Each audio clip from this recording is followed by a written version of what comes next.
ৰাজ্যখনৰ গৰিষ্ঠ সংখ্যক খিলঞ্জীয়া ব্যৱসায়ী অন্যতম সংগঠন অসম চেম্বাৰ্ছ অৱ কমাৰ্চৰ তেজপুৰ শাখাৰ উদ্যোগত কালি তেজপুৰৰ কলাগুৰু সংগীত মহাবিদ্যালয়ৰ প্ৰেক্ষাগৃহত বিনামূলীয়া এক চিকিৎসা শিবিৰ সম্পন্ন হয়।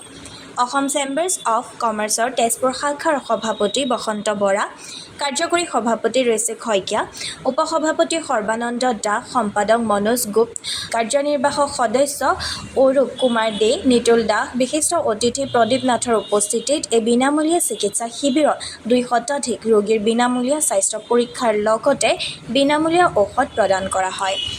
NU হেল্থ মিছনৰ সহযোগত তেজপুৰ জাহাজঘাটৰ নগৰীয়া প্ৰাথমিক স্বাস্থ্য কেন্দ্ৰৰ চিকিৎসক ডক্টৰ ৰাতুল হালৈৰ নেতৃত্বত চিকিৎসা কৰ্মী অনুতম ভূঞা, ভাৰ্গৱ গগৈ আৰু বিনায়ক চৌধুৰীৰ লগতে কেইবাগৰাকীও নাৰ্ছৰ জৰিয়তে সম্পন্ন হোৱা এই বিনামূলীয়া চিকিৎসা শিবিৰৰ সন্দৰ্ভত অসম চেম্বাৰ্ছ অৱ কমাৰ্চৰ তেজপুৰ শাখাৰ সভাপতি বসন্ত বৰাই এনেদৰে মন্তব্য কৰে।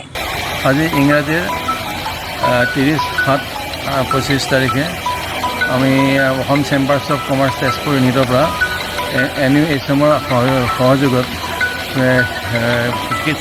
বিনামূলীয়া চিকিৎসা শিবিৰ কমেও 150 বা 200 ৰোগীৰ আমি বিনামূলীয়া চিকিৎসা প্ৰদান কৰাৰ লগতে বিনামূলীয়া ঔষধ বিতৰণ কৰোঁ।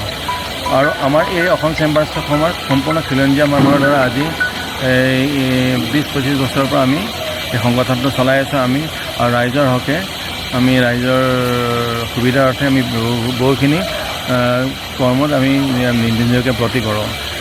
সেয়ে আপোনালোকৰ কি সকলো সময়তে আমাৰ সহায় সহযোগিতা আমি কামনা কৰিলোঁ।